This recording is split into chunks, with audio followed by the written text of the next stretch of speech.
Magandang umaga. Ako po ang iyong Agaran Serbisyo Lady at tayo ngayon ay nasa programang Health and Travel at Serbisyo Publiko.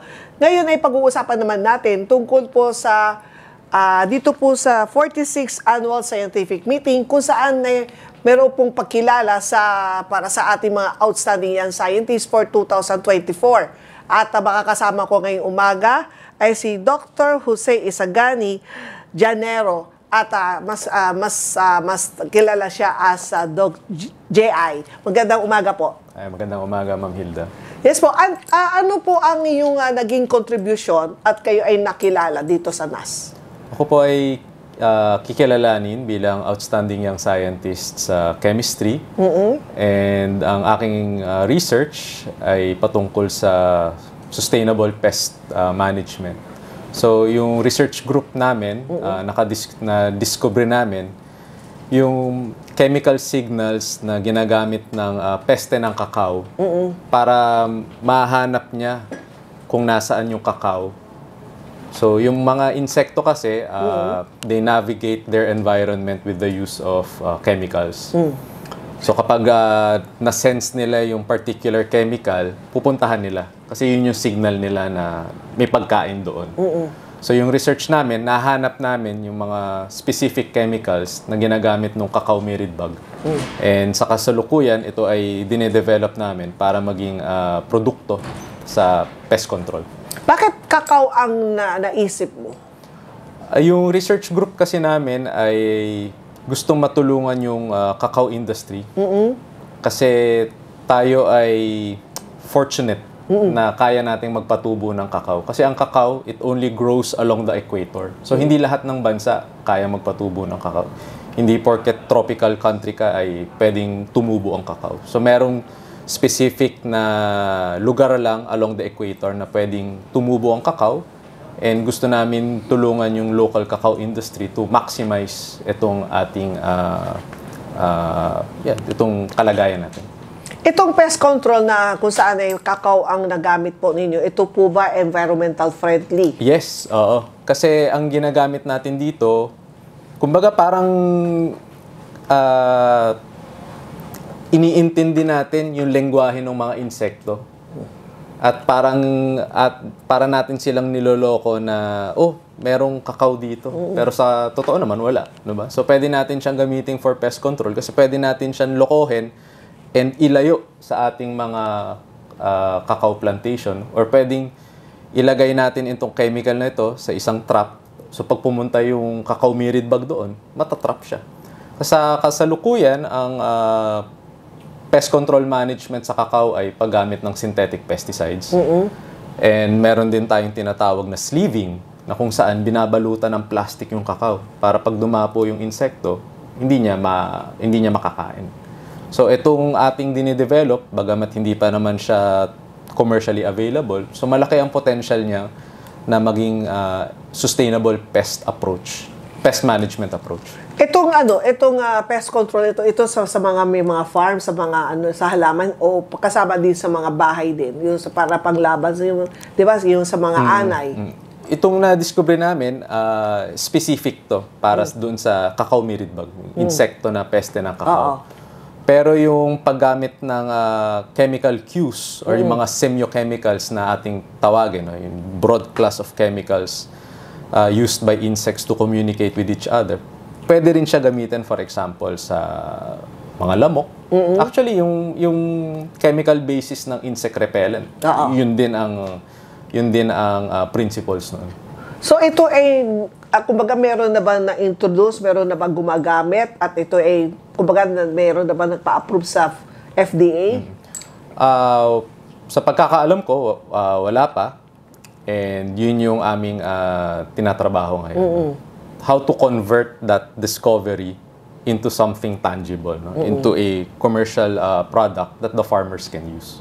At syempre sa akin naman, bakit particular ito ang nagustuhan po ninyo para maano dito sa NAS?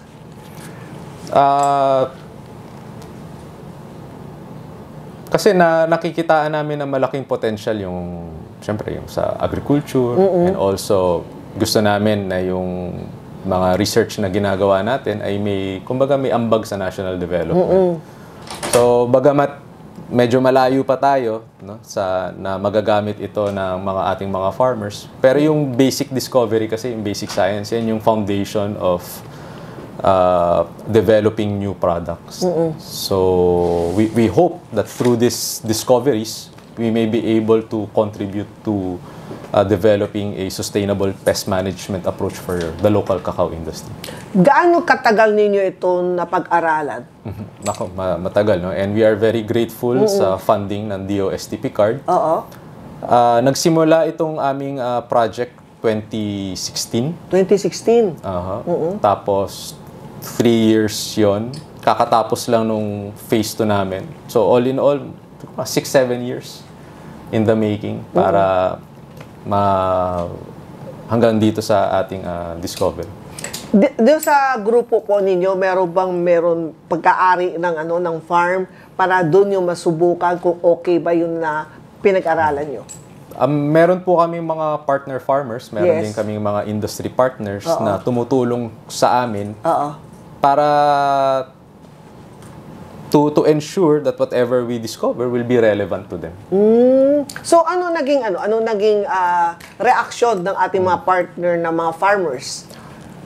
I think very positive naman and they see huge potential in what we're doing. Kasi sa ibang bansa, itong tinatawag nating mga semiochemistry-based traps, ginagamit na.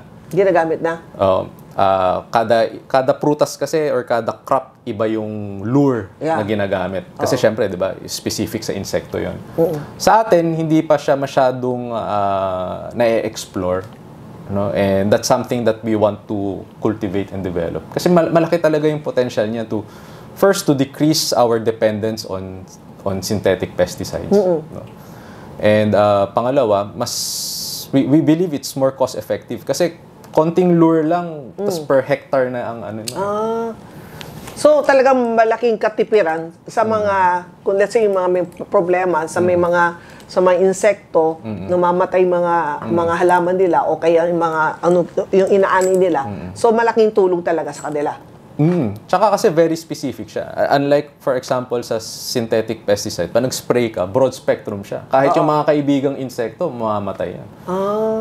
Kasi hindi naman, yun nga, mababa ang kanyang selectivity. Whereas dito sa mga semiochemistry-based traps, since ang ginagamit nga natin ay yung specific na chemical kung saan nagre-respond yung insekto, yung specific na insekto lang na yun ang matatawag. So yung mga kaibigang insekto natin, hindi siya madadamay sa pest control natin. So ibig sabihin, yung merong insekto na good, meron din insekto na talagang nakakapatay doon sa mga inaani mo. Ang definition naman natin ng pest ay segun sa nararamdaman na natin. So for example, yung cacao mirid bug, kung pailan-ilan meron ka dyan sa iyong farm, hindi naman siya nakakapinsala masyado. Kahit kinakain niya yung cacao, hindi pa rin siya peste, di ba? Pero kung yung population niya ay sobrang dami na at nakakapinsala na talaga sa mga plantasyon natin, so peste na siya. So kailangan na solusyonan. So pag nag-spray tayo ng pesticide, so patay siya, pati yung mga kaibigang insekto patay. And marami na rin pag-aaral, hindi lang insekto ang naapektuhan ng mga synthetic pesticides. No? Particularly yung systemic pesticides na kung tawagin, pati mga ibon. Tapos ang tagal niya rin bago mawala sa environment. So pati mga isda, kasi nagli-leach off siya sa mga bodies of water. So pati mga isda naapektuhan din. So ito habang ito pinag-aralan ninyo, ito ay i-introduce na ito sa tingin mo how long sa market?